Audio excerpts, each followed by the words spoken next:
అదే RTV app వార్తల్ని క్షణాల్లో చదివే అవకాశం ఉంటుంది. ఒక న్యూస్ పేపర్, ఒక టెలివిజన్ ఛానల్ మీ చేతుల్లో ఎప్పుడూ ఉంటాయి. కిన్నెరా కాంప్లెక్స్ దగ్గర శ్రీకాకుళంలో ఉన్నటువంటి కోరాడు గోవింద్ అనే ఒక హోల్సేల్ బిజినెస్ మర్చెంట్ ఒక ఆయన ఉన్నారు.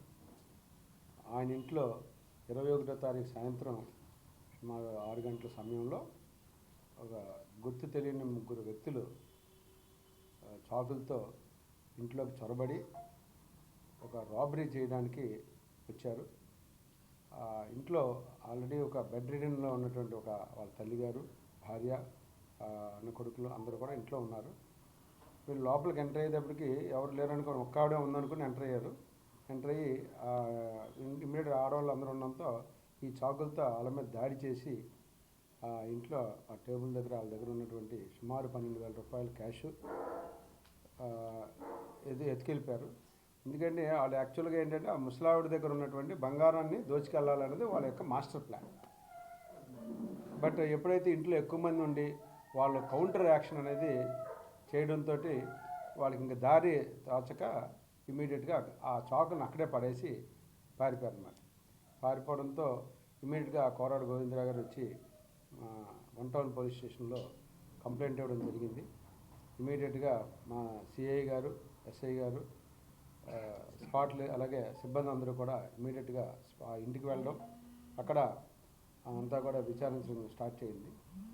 సో ఇమీడియట్గా ఎస్పీ గారు సమాచారం తెలుసుకొని ఎస్పీ శ్రీ కేవీ మహేశ్వర్ రెడ్డి గారు ఇమీడియట్గా దాంట్లో యాక్షన్ ప్లాన్ అంతా తయారు చేయడం, దాని ప్రకారం సిఐ గారు, ఎస్ఐ గారు క్లూస్ టీమ్ తోటి ఎవరు వచ్చారు ఏంటి అనేది వెరిఫై చేయడం, సీసీ ఫుటేజ్లు అన్నీ కూడా చేసి ఎంటైర్ శ్రీకాకుళాన్ని ఎక్కడికక్కడ వెహికల్ చెకింగ్ అన్నీ కూడా పెట్టడం జరిగింది. దాంతో మాకు కొన్ని క్లూస్ వచ్చినాయి. ఆ క్లూస్లో ఉన్నటువంటి సమాచారం ప్రకారం అంతా కూడా కొన్ని సీసీ ఫుటేజ్ ద్వారా కొన్ని పేర్లు అంటే మనుషుల ఫిగర్లు ఐడెంటిఫై చేయడం జరిగింది. మాకున్నటువంటి ఈ సమాచారాన్ని ఇమీడియట్గా సిఐ గారు ఆ టీమ్ తోటి సెర్చ్ పార్టీస్ని డిప్లాయ్ చేశారు. చేసిన తర్వాత నిన్న సాయంత్రం వీళ్ళందరూ కూడా ఎప్పుడైతే పోలీసులు సెర్చ్ పార్టీస్తో మూవ్ చేసి శ్రీకాకుళాన్ని అంతటిని కూడా కవర్ చేశారని తెలుసుకున్నారో వాళ్ళు ఊర్లోంచి పారిపోవడానికి అవకాశం ఉన్నట్లేక మరి ఇక్కడే ఉండిపోయినట్టున్నారని తర్వాత ఇంట్రాగేషన్లో తెలిసింది. వాళ్ళంతా కూడా ఈ భయంపడి మన కలెక్టర్ ఆఫీస్ దగ్గర ఉన్న డచ్ బంగ్లా దగ్గర వాళ్ళు ఏం చేశారంటే ఎలాగోలా అట్నుంచి అడ్డదారులు వెళ్ళిపోవాలని ప్రయత్నం చేస్తున్న సమయంలో మన ఇన్ఫార్మెంట్స్ ద్వారా ఎవరో అంటే వాళ్ళు చెప్పిన 3 వ్యక్తులు మనకు అక్కడ ఒక 3 వ్యక్తులు ఉన్నారని చెప్పి వచ్చిన సమాచారం మేరకు సిఐ గారు ఆ టీం తోటి ఇమీడియట్గా వెళ్ళడం, అక్కడ సరౌండ్ చేయడం జరిగింది. ఇమీడియట్గా వాళ్ళందరినీ కూడా పట్టుకోవడం జరిగింది. వాళ్ళ బ్యాగులన్నీ కూడా తనిఖీ చేయడం జరిగింది. వాళ్ళకి ప్యాక్స్ లాంటి బ్యాగ్స్ ఉన్నాయి. అందులో చూస్తే అందులో వాళ్ళందరూ ఇంట్రాగేట్ చేస్తే ఏం తెలియదంటే వాళ్ళ 3 పేర్లు చిగురుపాటి ఆంజనేయులు, అందరూ అంజీ అంటారు వాడిని, అలాగే కొరాకుల భానుప్రసాద్ ఎలియాస్ భాను, అలాగే సయ్యద్ అర్షద్ అని చెప్పేసి వేరే వ్యక్తి. వీళ్ళంతా కూడా అక్కడ 3 ఉన్నారు. ఇమీడియట్గా వీళ్ళు 3ని విచారణ చేసి వాళ్ళతో పాటు వాళ్ళని ఇంట్రాగేట్ చేస్తే వీళ్ళందరికీ ఒక గురువు ఉన్నాడు. అతను అందరూ గురువు అని వీళ్ళ ముగ్గురు అతను తెలుసుకుంటారు. ముద్దుగా గురువు అంటే మీ అందరికీ తెలిసే ఉండదు, పెద్దిన లక్ష్మణరావు అని చెప్పేసి ఈయన కూడా ఈ ఊర్లోని కిరాణా వ్యాపారం చేసుకుని బతుకుతూ ఉంటాడు.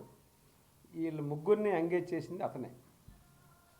అతనేంటంటే ఆర్థికంగా చిదిగిపోయి ఈ లక్ష్మణరావు ఎలియాస్ గురు అనే అతను ఆర్థికంగా బాగా చిదిగిపోయి అప్పుల పాలు అయిపోయి ఆ డబ్బుల్ని మళ్ళీ ఎలాగైనా సంపాదించడం కోసం అతను చిన్న దొంగతనాలు చేస్తూ ఉండేవాడు. చాలా షాపింగ్ మాల్స్ వాటిల్లో కూడా దాదాపు మనకు తెలిసిన సమాచారం ఏంటంటే సుమారు 2 లక్షల రూపాయల దాకా దొంగతనాలు చేసుకెళ్ళిపోయాడు, బట్టలు కానీ షాపింగ్ మాల్లో ఉన్న ఐటమ్స్ కానీ. తదనంతరం అతను ఏదైనా పెద్ద దొంగతనం చేసి బాగా సంపాదించాలని ఒక ఆలోచనతోటి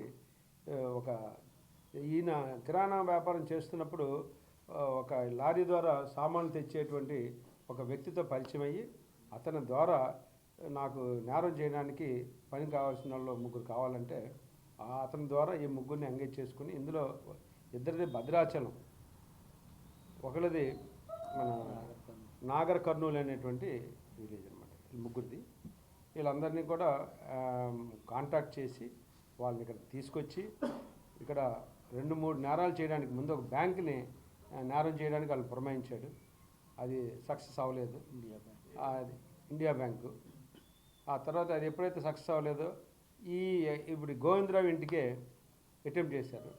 ముందుగా ఆ ఏరియాలో అక్కడ అటెంప్ట్ చేసి ఏదో పెళ్లి చూపులు అనేటువంటి ఒక మారు వేషంలో వెళ్ళారు.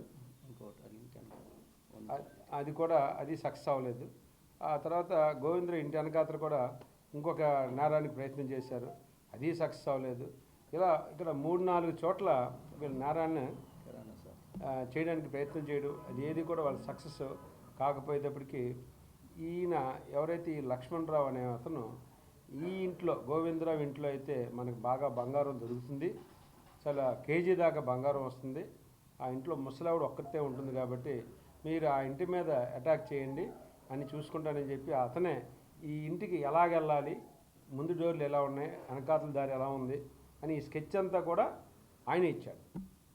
ఆయన స్కెచ్ ప్రకారం వీళ్ళు ప్రయత్నం చేశారు. దాని ముందు ఏం చేశారంటే ఈయనకి కిరాణా కొట్టు హోల్సేల్లో రాత్రి 10 గంటలకి క్లోజ్ చేసేస్తారు. అక్కడ కూడా వెళ్తే భారీగా డబ్బు దొరుకుతుందని వీళ్ళకి ఆశ చూపించాడు. అది కూడా ప్రయత్నం చేశారు. అది కూడా ముందు రోజు రాత్రి అవ్వలేదు. సో ఆ 21వ తారీఖు సాయంత్రం వీళ్ళు 6 గంటలకి అక్కావిడే ఉందనుకుని వచ్చి ఇద్దరేమో ముందు నుంచి లోపల తలుపు తోసుకుని లోపలికి వెళ్ళారు. ఇంట్లో ఉన్న వాళ్ళు ఇమీడియట్గా కౌంటర్ యాక్షన్ చాలా అద్భుతంగా చేశారు. మరి ఆ ఇంట్లో ఉన్నటువంటి లేడీస్ని మనం తప్పకుండా అప్రిషియేట్ చేయాలి. ప్రతి మహిళ కూడా అలా తిరుగుబాటు చేసినప్పుడు ఇటువంటి దొంగతనాన్ని అరికట్టడానికి చాలా అవకాశం ఎక్కువగా ఉంటుంది. ఇమీడియట్గా వాళ్ళ ఇంట్లో ఉన్నటువంటి కత్తులు, మన కూరగాయల కోసం పెద్ద పెద్ద కత్తులు లాంటివి తీసుకుని ఎవరన్నా మీరని చెప్పి వాడు కౌంటర్ అటాక్ చేసేటప్పటికి ఒక వ్యక్తి వెనకాత నుంచి ఎంటర్ అవ్వడానికి ట్రై చేశాడు. చేసేటప్పటికి ఎప్పుడైతే వీళ్ళు ఇంత భారీగా అటాక్ చేస్తున్నారో వాళ్ళు కొంత వెనకం చేశారు. అయినా సరే ఎదురుకుండా డబ్బులు ఎలాగైనా ఉన్నదాంతో ఏదో లాక్కెళ్ళాలనే ఉద్దేశంతో అందులో ఉన్న లేడీని అటాక్ చేసి అక్కడ ఉన్న డబ్బులు పట్టుకుని వెళ్ళిపోయారు. కానీ బంగారం మిగతావి వాళ్ళు పట్టుకెళ్ళలేకపోయారు. సో ఒక విధంగా చాలా పెద్ద నేరాన్ని మనం అది అరికట్టడం అనేది జరిగింది అక్కడ ఆ సమయంలో. వాళ్ళ కాంట్రాక్ట్స్ మూలంగా ఇమీడియట్గా వాళ్ళందరినీ కూడా సిఐ గారు వారి సిబ్బంది అందరూ కూడా నిన్న చాకచక్యంగా పట్టుకుని వాళ్ళందరూ అరెస్ట్ చేసి ఇంట్రాగేట్ చేస్తే ఇటువంటి విశేషాలు మనకి చాలా బయటకు వచ్చినాయి అన్నమాట. ముఖ్యంగా ఇందులో గోపాలు, రవి, సూరిబాబు వీళ్ళందరూ కూడా చాలా అద్భుతంగా పనిచేశారు. ఎందుకంటే దొరికిన వాళ్ళందరినీ ఇన్ఫర్మేషన్ చాలా చక్కగా పెట్టుకోవడం, టెక్నికల్గా మంచి ఇన్ఫర్మేషన్ తీసుకోవడం చాలా బాగా పనిచేశారు. వాళ్ళందరినీ కూడా మనం అభినందించాలి. మా ఎస్పీ సార్ వారు ఇచ్చినటువంటి డైరెక్షన్ మేరకు, టెక్నికల్గా వారు ఇచ్చినటువంటి నాలెడ్జ్ మేరకు మా సిబ్బంది అందరూ కూడా చాలా చక్కగా పనిచేసి ఒక పెద్ద నేరం జరగకుండా అరికట్టడంలో చాలా చక్కగా సఫలీకృతం అయింది మన శ్రీకాకుళం జిల్లా పోలీస్ యంత్రాంగం. సో వాళ్ళందరినీ కూడా అరెస్ట్ చేయడం, 10,000 రూపాయలు రికవరీ అయినాయి. అలాగే వాళ్ళు ఉపయోగించినటువంటి కత్తులు, కటింగ్ బ్లేడు, అలాగే వాళ్ళు యూజ్ చేసిన సెల్ ఫోన్స్ అన్నీ కూడా రికవరీ చేశాం. ఇందులో అంటే సొంత ఊరిలోనే వాళ్ళకి బాగా కావాల్సిన వ్యక్తే ఈ యొక్క గురు అనే అతనే ఇదంతా కూడా ప్లాన్ చేయడం అనేది చాలా ఆశ్చర్యకరమైన విషయం. కాబట్టి మనం తెలుసుకోవాల్సింది ఏంటంటే మన చుట్టుపక్కల ఉన్న వ్యక్తులే మన ఇంటి తాలూకా సమాచారాన్ని బయటికి తెలియజేసేస్తున్నారు. తెలియజేసి ఎక్కడో నాగర్ కర్నూలు, భద్రాచలంలో ఉన్నోళ్ళని పనిపిస్తామని తీసుకొచ్చి ఈ రకంగా దొంగతనాలు చేసినటువంటి ఈ గురు ఎలియాస్ పెద్దిన లక్ష్మణరావు అనే అతను మన శ్రీకాకుళం ప్రజలందరూ కూడా తప్పకుండా గుర్తుపెట్టుకోవాలి. అటువంటి వ్యక్తుల్ని మనం చాలా దూరంగా ఉంచాల్సిన అవసరం ఎంతైనా ఉంది. మరి ఈ కేసులో చక్కటి ప్రతిభ కనబరిచినటువంటి సిఐ గారు, ఎస్ఐ గారు, వారి సిబ్బంది అందరికీ కూడా అప్రిషియేట్ చేస్తున్నారు. మా ఎస్పీ సార్ మరీ అప్రిషియేట్ చేశారు. వాళ్ళందరికీ కూడా ఒక క్యాష్ రివార్డ్స్ అనేది సందర్భం కూడా ఇవ్వాలని సార్ చెప్పడంతో మరిన్ని వీడియోస్ కోసం ఛానల్ ని సబ్స్క్రైబ్ చేయండి. లేటెస్ట్ అప్డేట్స్ కోసం వాట్సాప్ ఛానల్ ని ఫాలో చేయండి. అండ్ లింక్ డిస్క్రిప్షన్ లో ఉంది.